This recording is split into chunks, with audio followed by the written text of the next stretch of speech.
So, guys, we are starting with this company accounting. Please mark this title in your registers.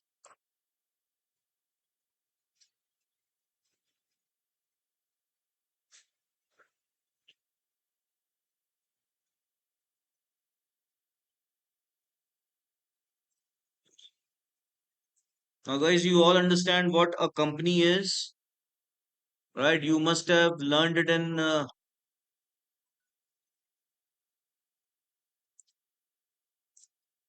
Yes, guys, I was telling that you all must be aware of what a company is, that you would have learned in commerce or in business studies, right?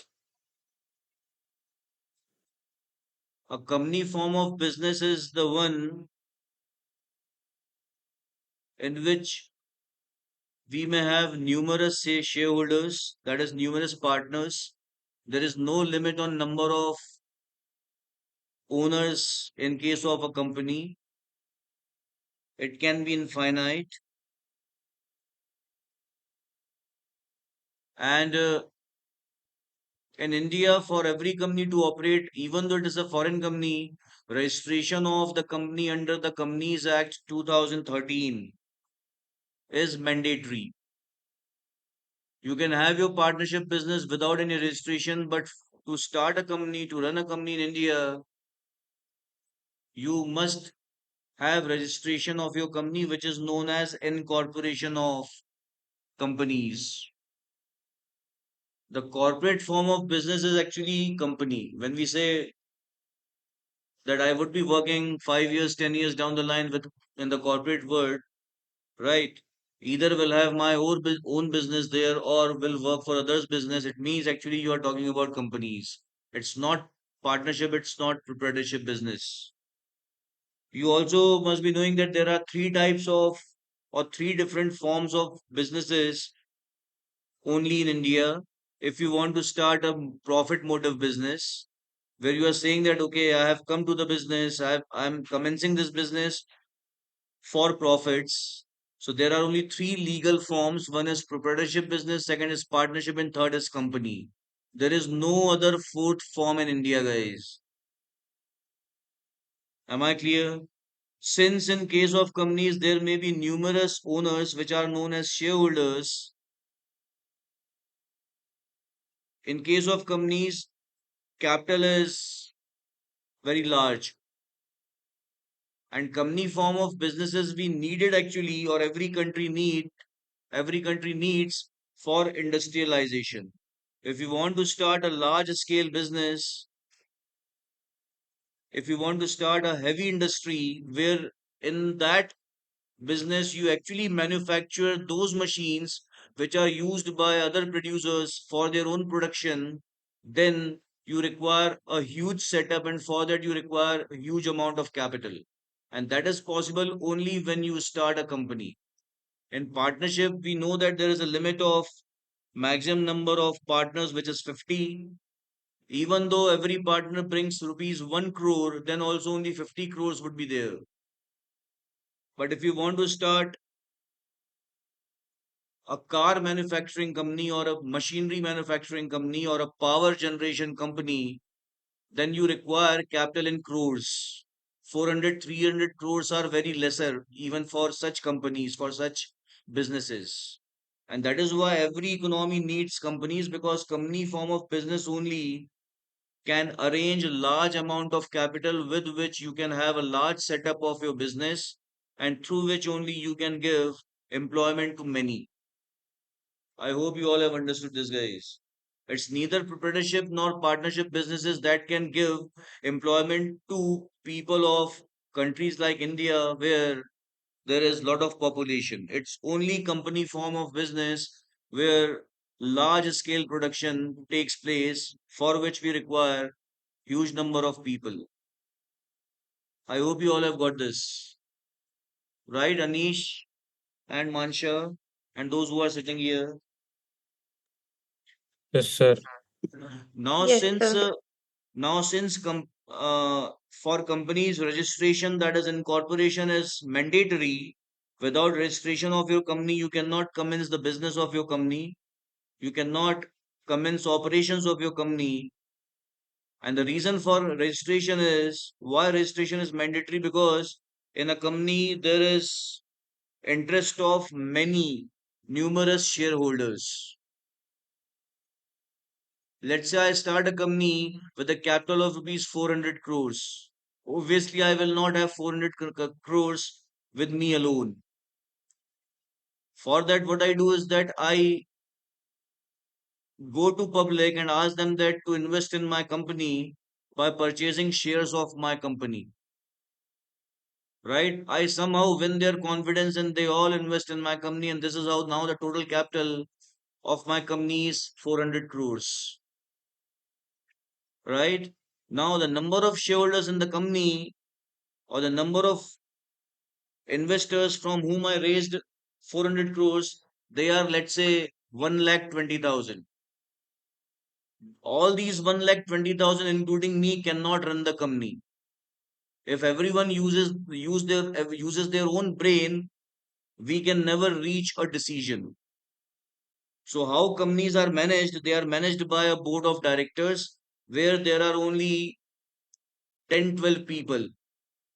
Minimum three must be there, and there is no limit on maximum. But management intentionally does not want to keep more people, because more minds are also very dangerous to take a decision. I hope you all understand this. Right? And that is why all the shareholders, all the investors, all the owners do not run the company. They do not take part in day-to-day operations of the company. Only few people who are elected by all these shareholders run the company. It means out of 1,20,000 people, those who invested in my company, only few would be running the company, including me, not all. But money has been invested by many, by all. Now, for the interest of those people who are outside the company, yet they are shareholders of the company, registration of company has been made mandatory by Indian law. I hope you understood this, guys. Why registration is mandatory? So that all those who have invested in the capital of a company but are not part of its day-to-day affairs, their interest should be protected. And this is the reason why not only registration of companies is mandatory in India, but on companies, there are lot many regulations made by Indian laws. And one special act, in fact, has been made which comes up, which guides or which gives various rules and regulations which every company should follow if they want to operate in India. So what I'm trying to tell you is, guys, that there are a lot many rules and regulations which every company that is working in India has to follow. If you do not follow those rules and regulations, soon there would be lock on the door of your company. I hope you have understood this, guys. Have you got this, Mansha, Anish, and those who are sitting here, everyone?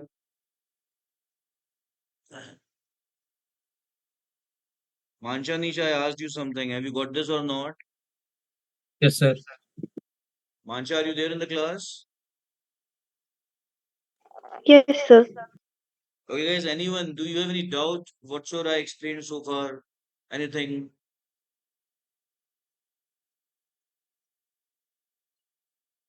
Anyone, guys? No doubt, right? So far, what should I explain? What should we discuss? There is no doubt in that. Okay.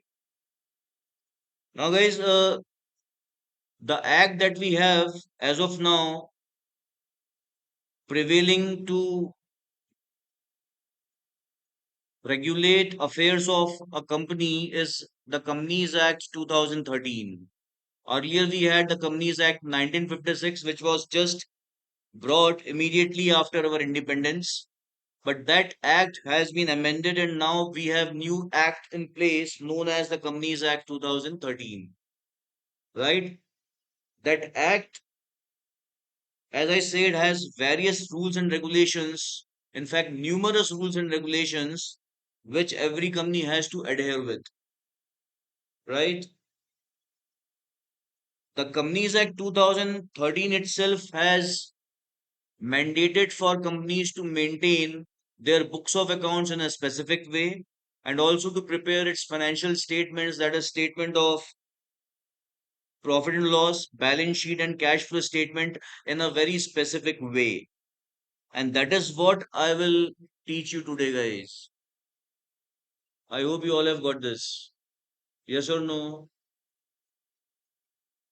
So whatsoever guys I explained, I am writing a little bit of that here. You can also start copying it, guys.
I have added this here, guys, known as shareholders.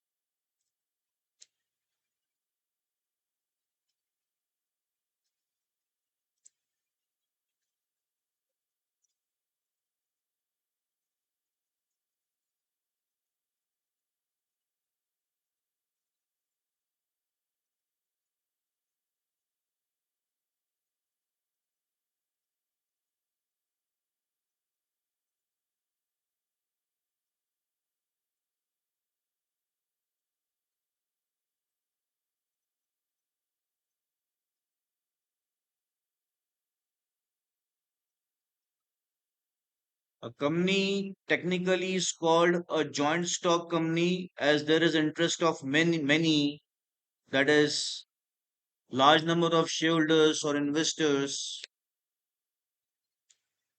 lying in it.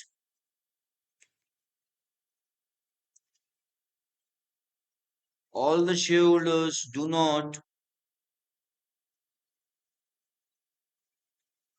participate in the day-to-day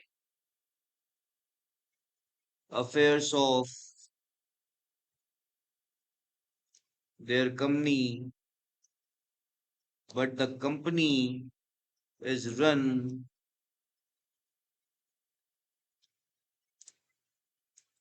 by only few, known as board of directors.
This is India, guys, not Indian. This one.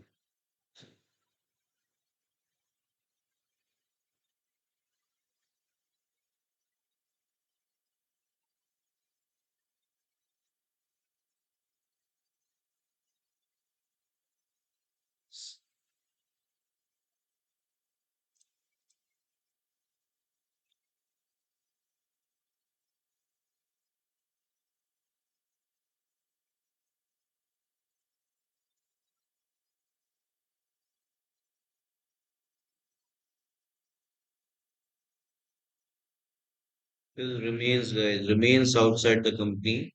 This one.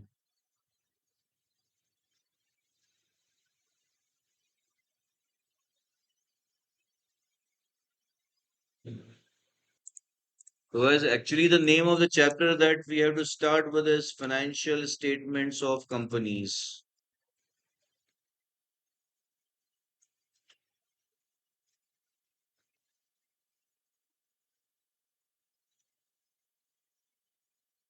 Mark this, guys, in your registers.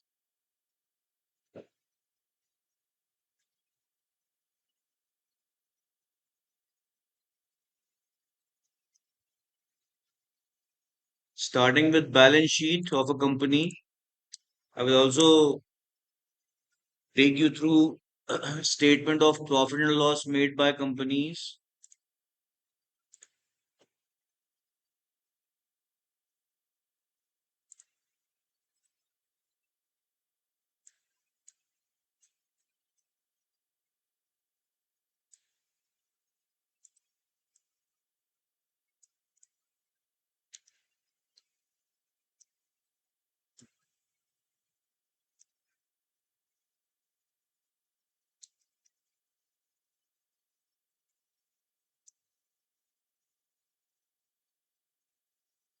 Now, guys, financial statements of companies are prepared or should be prepared in vertical format. So far, the balance sheet that you have seen is in horizontal format, where in the left hand side you have liabilities and right hand side you have assets. But in case of companies, it is not so. We have vertical format. We will start with liabilities first year, and once all the liabilities are done, then we'll start with assets. Right? Whenever a company publishes its financial statements, it should not only publish its financial position at the end of a particular year, but should also present its financial position at the end of the previous year so that a stakeholder could compare the financial position of two different dates. Have you understood what I said, guys? Okay, the items that I'm writing here, guys, that I will explain you one after another in detail once I'm done with the format of balance sheet.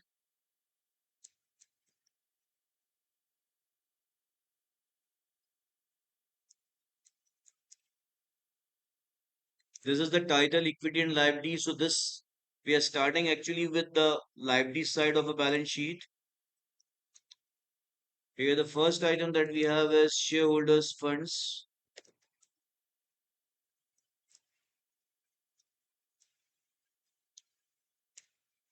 Here again, the we have two sub items, that is three sub items rather, that is share capital and reserves and surplus.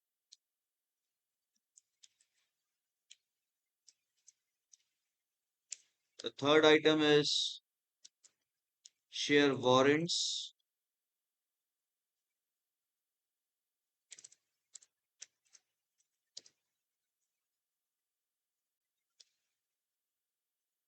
So these three are the sub items of shareholders' funds.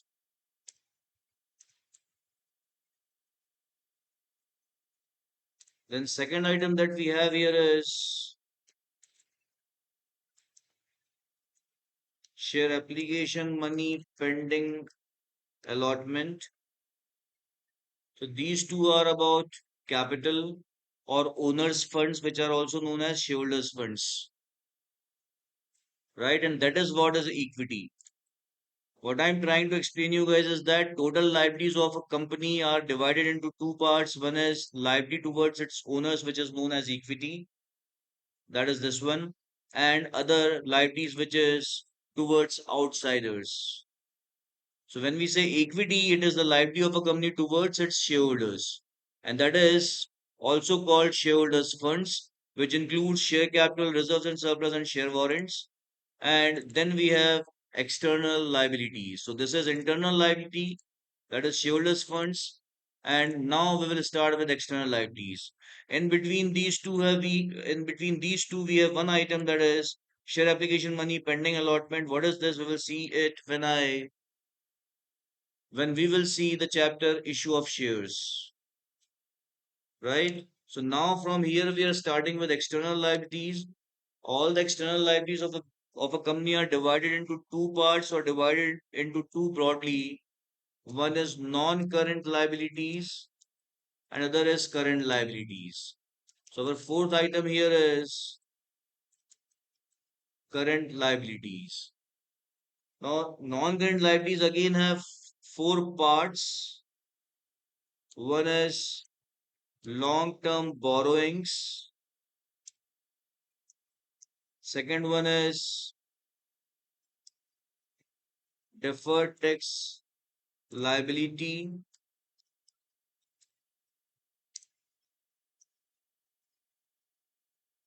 Third one is other long-term liabilities. And fourth one is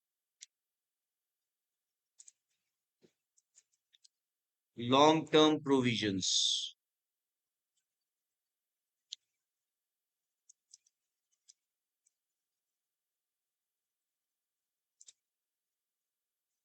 Guys, none of these are accounts. Let me tell you this. These are called subheads.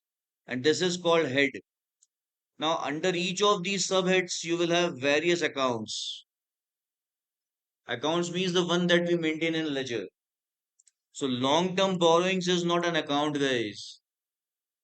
It's a group. I hope you're understanding, guys. Right? Next item that we have is the last item, current liabilities. In this, the first item is short-term borrowings. Second item is trade payables. Third item is other current liabilities.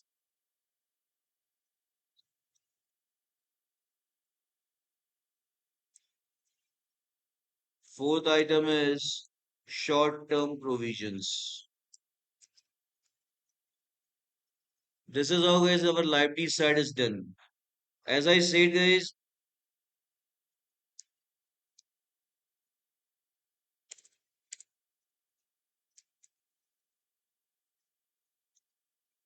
none of these that you are seeing here, which are there on the face of the balance sheet, are accounts.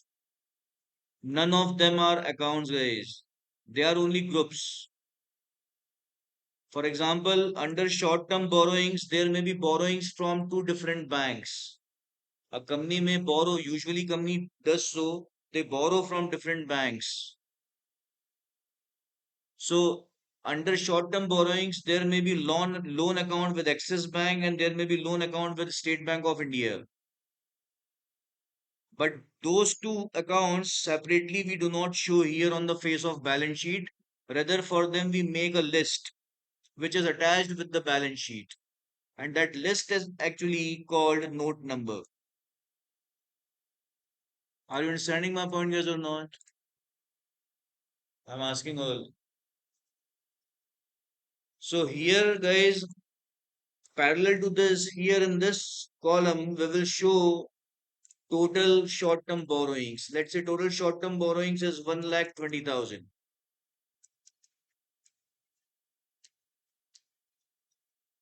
Now, out of 1,20,000, 80,000 is from State Bank of India and 40,000 is from Axis Bank. but you will not get to see Axis Bank and State Bank of India here at all. Here you will just have the information of total short-term borrowings, which is sum total of the two borrowings. One is from Axis Bank and one is from State Bank of India. The details of which you will find in a list, the number of which is given in this column. So let's say for share capital, the list number is 1, then 2, then 3, 4, 5, 6, 7, 8, 9, 10. So in list number 7, you will get to know how this company has raised short-term borrowings. Means from whom? Have you understood guys the meaning of note number or not? Mansha, Anish, and Manya, have you got this? Yes, sir. So here guys, we take the total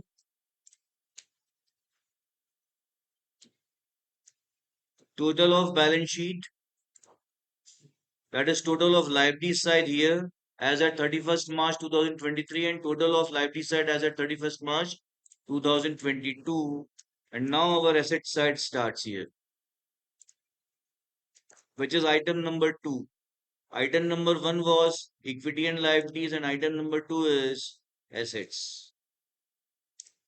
And then we make the next part of the balance sheet, that is assets part.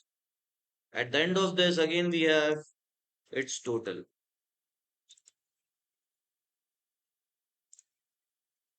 This total and this total must be equal because liabilities and assets on a particular date must be equal. Have you understood this much or not? I'm asking all guys. So guys, you start from here. As of now, I have talked enough, right? You start from here. Note down this much. I yet have to make asset side of the balance sheet of companies. Now, one more thing, guys, before you start, look at here all on the screen. In case of partnership and proprietorship businesses, when you make their balance sheet, you can change the sequence of these items. For example, in case of partnership, in the balance sheet and liability side, either the first item can be capitals of partners or first item can be creditors or first item can be any item of reserve or surplus, right? However, in case of companies, it is not so. You cannot change the sequence at all. You should be very well versed with it because you people would be asked to prepare balance sheet of companies in exam. So you should be well aware with its format and the items and their sequences. If you change the sequence, you are gone, guys. You will lose marks.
So have you all noted down this much, guys?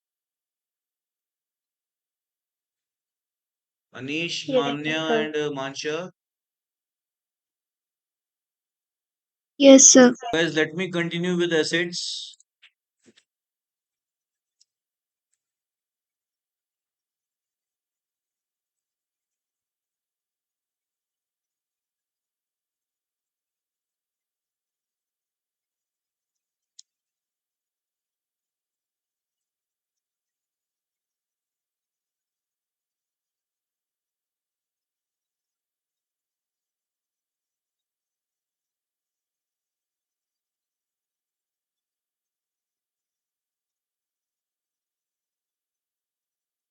Assets are also classified into two, that is non-current assets and current assets.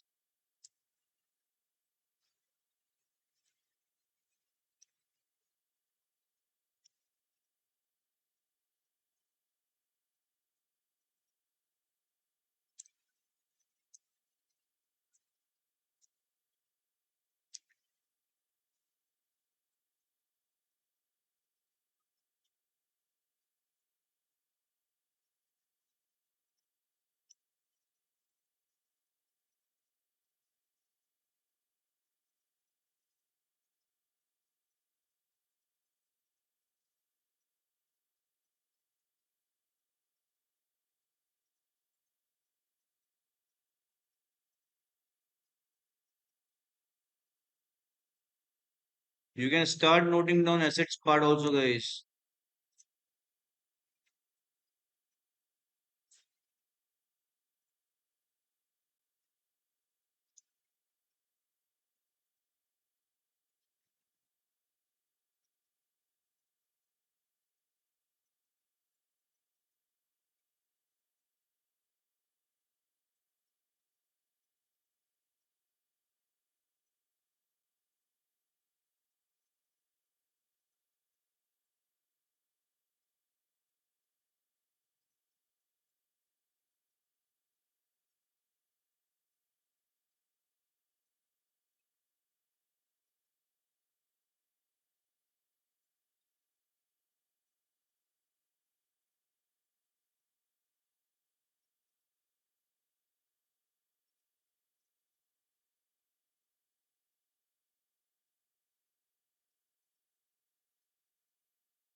Done, guys? Have you all noted down this much?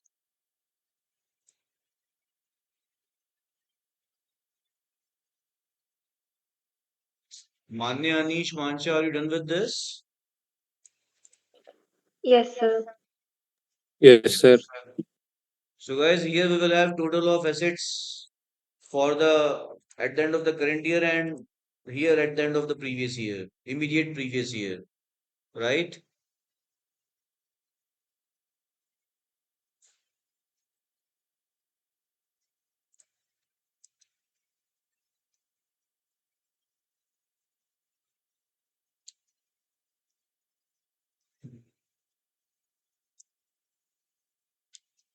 This is, guys, explanation of items of balance sheet of a company, the items that we saw here that we have to understand, you have to understand rather. So mark this title in your registers, everyone.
Towards external stakeholders, all other than shareholders, like suppliers, lenders, customers,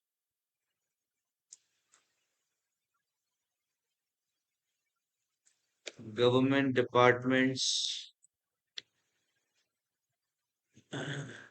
employees, and the society.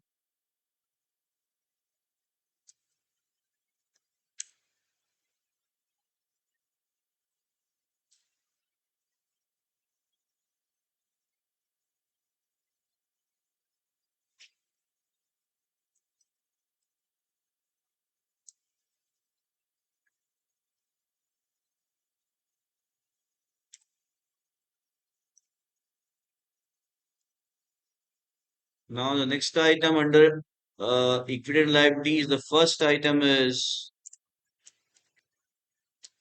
shareholders funds. Equity is also called shareholders funds and include share capital,